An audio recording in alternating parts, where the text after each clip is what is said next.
Assalamualaikum warahmatullahi wabarakatuh. Bertemu dengan Bu Ani di pertemuan pertama Mapel Matematika. Nah, kemarin Bu Ani sudah berkenalan secara pribadi. Sekarang perkenalan materi matematika kelas 8 semester 1. Oke, apa aja yang akan kita pelajari di satu semester ini nanti?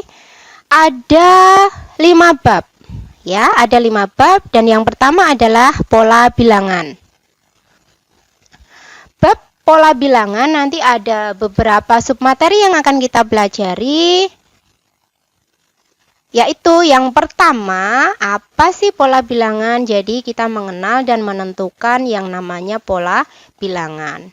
Nah, di pola bilangan ini nanti kita akan belajar pola dan bilangan. Kalau di bilangan di kelas 7 kita sudah kenal. Nah, kalau di kelas 8 ditambahi dengan kata pola. Pola itu artinya adalah rumusan atau aturan tertentu. Jadi bilangannya nggak asal, bilangannya ada aturannya. Oke, yang kedua di bab pertama ini, setelah kita kenal yang namanya pola bilangan, kita akan menentukan suku ke N barisan aritmatika dan geometri. Jadi setelah kenal pola bilangan, kita akan mengenal yang namanya barisan. Barisan itu nanti ada 2, yaitu barisan aritmatika dan barisan geometri. Nah, ini ya barisan aritmatika dan barisan geometri. Nah, apa itu barisan aritmatika dan apa itu barisan geometri nanti kita pelajari. Yang ketiga, nah, jadi ada istilah pola bilangan, ada istilah barisan bilangan, juga ada istilah deret bilangan di bab ini. Nah, di dalam deret bilangan nanti kita akan menentukan jumlah N suku pertama. Nah, agak bingung ya, nanti kita belajar bareng-bareng. Nah, di deret nanti juga ada 2, deret aritmatika dan deret geometri, karena dia mengikuti dengan barisan, gitu. Nah, yang keempat, setelah kita belajar pola, kita kenal barisan dan kita kenal deret, maka yang terakhir kita menyelesaikan masalah sehari-hari. Jadi aplikatif ya, masalah sehari-hari yang berkaitan dengan barisan dan deret gitu. Oke, sedangkan bab yang kedua yang akan kita pelajari adalah koordinat kartesius. Koordinat kartesius mungkin sudah sedikit dikenal di SD, juga di kelas 7, yaitu adanya sumbu X dan sumbu Y. Di dalam bab koordinat kartesius ada submateri beberapa yang akan kita pelajari. Yang pertama, posisi titik terhadap sumbu X dan sumbu Y. Kita sudah kenal sumbu X, kita sudah kenal sumbu Y, maka di sini ada suatu titik. Nah, titik itu kita kaitkan dengan sumbu X dan sumbu Y. Posisinya seperti apa? Gitu ya. Kalau kita tahu posisi, pasti kita bisa menggambar titik tersebut. Yang kedua yang akan kita pelajari setelah kita kenal titik, nggak cuma dengan sumbu X dan sumbu Y, titik itu akan kita bandingkan atau akan kita lihat letaknya terhadap titik lain, yaitu titik asal 0,0 atau pusat koordinat ya dengan titik tertentu. Jadi titik satu dengan titik yang lain. Nah, yang ketiga, nggak cuma posisi titik yang akan kita pelajari, tapi juga posisi garis. Jadi garis terhadap sumbu X. Mungkin ini garis terhadap garis ya. Cuman sumbu X dan sumbu Y kan kita sudah paten, sudah tahu. Jadi posisi garis terhadap sumbu X dan sumbu Y. Nah, itu yang dipelajari di bab 2. Lalu bab yang ketiga, relasi dan fungsi. Ini bab baru ya, mungkin belum kenal. Sebelumnya di SD maupun di kelas 7 belum dikenalkan. Nah, apa yang akan kita pelajari di bab ketiga? Relasi dan fungsi. Ada beberapa submateri di bab ini. Yang pertama adalah penyajian relasi. Sebelum ke penyajian relasi, nanti pasti Bu Ani kenalkan dulu apa itu relasi, seperti apa itu relasi. Relasi di sini mungkin bahasa kerennya di kehidupan sehari-hari itu hubungan, cuman hubungan di dunia matematika ya, bukan hubungan manusia ini. Nah, yang kedua, setelah kita kenal relasi, kita bisa menyajikan relasi. Yang kedua, kita mengenal fungsi. Fungsi itu sebenarnya adalah juga relasi, ada hubungan, cuman punya ciri khusus. Jadi, bedanya antara relasi dan fungsi itu nanti fungsi memiliki ciri-ciri khusus. Nanti kita pelajari bareng-bareng.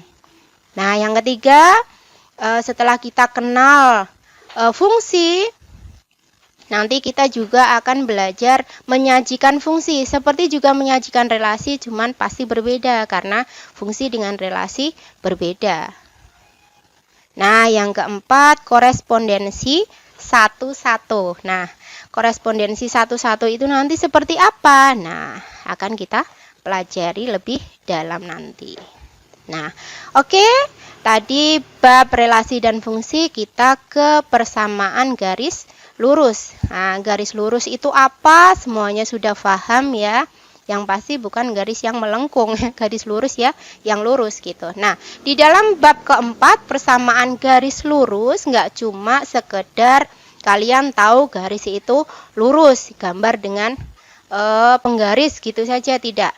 Cuman garis lurus ini kalau di matematika dia punya persamaan khusus. Jadi persamaan garis lurus ini sebenarnya ada rumusannya, nanti kita pelajari, nggak asal rumus gitu ya. Nah, yang kedua yang dipelajari di bab ini yaitu kemiringan. Kemiringan dari suatu garis atau istilah lainnya, istilah kerennya adalah gradien.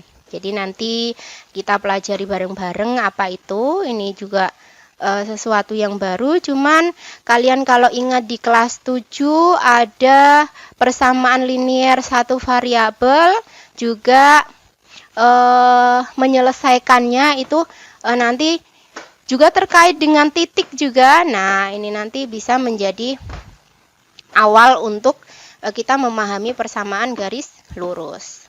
Karena miring di sini nanti macam-macam ya, kan ada garis yang miring ke kanan, miring ke kiri, juga ada yang horizontal itu datar, juga ada yang vertikal tegak lurus gitu ya. Nah, macam-macam. Lalu yang ketiga yang akan kita pelajari menentukan persamaan garis lurus. Jadi misalkan ada garis, jadi ada gambar garis, kalian disuruh menentukan persamaannya bagaimana. Persamaan di sini nanti terkait dengan poin pertama ini, jadi bisa beberapa bentuk nanti persamaannya, gitu ya. Nah, yang keempat adalah menggambar grafik persamaan garis lurus. Jadi kalau ini mungkin kebalikan antara 3 dan 4. Kalau yang ketiga mungkin ada garis, kalian disuruh menentukan persamaan garisnya. Kalau yang keempat ada suatu persamaan, kalian disuruh menggambar grafik garisnya gitu. Nah, oke. Itu tadi bab keempat. Sekarang kita ke bab kelima. Bab kelima atau bab terakhir yang akan kita pelajari di kelas 8 semester 1 adalah sistem persamaan linear 2 variabel. Satu tahap lebih tinggi karena di kelas 7 kita belajar sistem persamaan linear 1 variabel. Kalau ini kita 2 variabel. Nah, submateri yang akan kita pelajari ada beberapa nanti. Yang pertama adalah intinya di materi sistem persamaan linear 2 variabel itu kita menyelesaikan SPLDV ya. Jadi sistem persamaan linear 2 variabel kita singkat saja biar nggak kepanjangan menyebutnya. Itu ada metode-metode, ada beberapa metode untuk menyelesaikannya. Jadi intinya hanya menyelesaikan SPLDV. Jadi metodenya yang pertama itu ada grafik. Jadi SPLDV atau persamaan linear 2 variabelnya ini nanti disajikan, kalian disuruh menyelesaikan tapi dengan menggambar. Jadi digambar satu-satu nanti akan ketemu titik penyelesaiannya. Yang kedua dengan metode substitusi. Apa itu metode substitusi? Secara bahasa, substitusi artinya mengganti. Jadi nanti kita menyelesaikan SPLDV dengan metode mengganti. Nah, apa yang akan diganti? Nanti kita pelajari. Yang ketiga, menyelesaikan SPLDV dengan metode eliminasi. Eliminasi itu kalau bahasa sehari-hari di TV itu ya, kalau ada ajang pencarian bakat atau ajang apa itu. Nah, itu ada yang anggotanya dieliminasi, yaitu dibuang atau disingkirkan. Nah, ini juga SPLDV itu menyelesaikannya juga bisa pakai metode ada anggota yang dibuang atau dihilangkan. Gitu ya. Nah, yang keempat, metode campuran. Menyelesaikan SPLDV dengan metode campuran. Artinya metode campuran di sini apa? Metode yang menggabungkan antara metode substitusi dengan metode eliminasi gitu ya. Jadi bukan dengan grafik tapi dua ini. Substitusi dengan eliminasi digabung jadi dia dicampur di sini di yang keempat gitu. Nah, biasanya kalau soalnya nanti optional atau objektif tes ya ABCD itu menyilang, lebih cepat pakai metode yang keempat ini. Nah, itu nanti seperti apa kita akan pelajari nanti. Nah, yang kelima pastinya jadi semua bab kita akan diakhiri dengan menyelesaikan persoalan karena di setiap bab atau tuntutan kurikulum 2013 kita harus bisa menggunakan materi-materi atau menggunakan ilmu-ilmu kita untuk menyelesaikan persoalan sehari-hari. Begitupun juga dengan SPLDV. Nanti kita dengan SPLDV kita bisa menyelesaikan persoalan sehari-hari yang kita temui di kehidupan kita. Gitu ya. Nah, demikian itu tadi semua bab 1 sampai bab 5 yang akan kita pelajari di kelas 8 semester 1. Sampai ketemu di pertemuan berikutnya. Wassalamualaikum warahmatullahi wabarakatuh.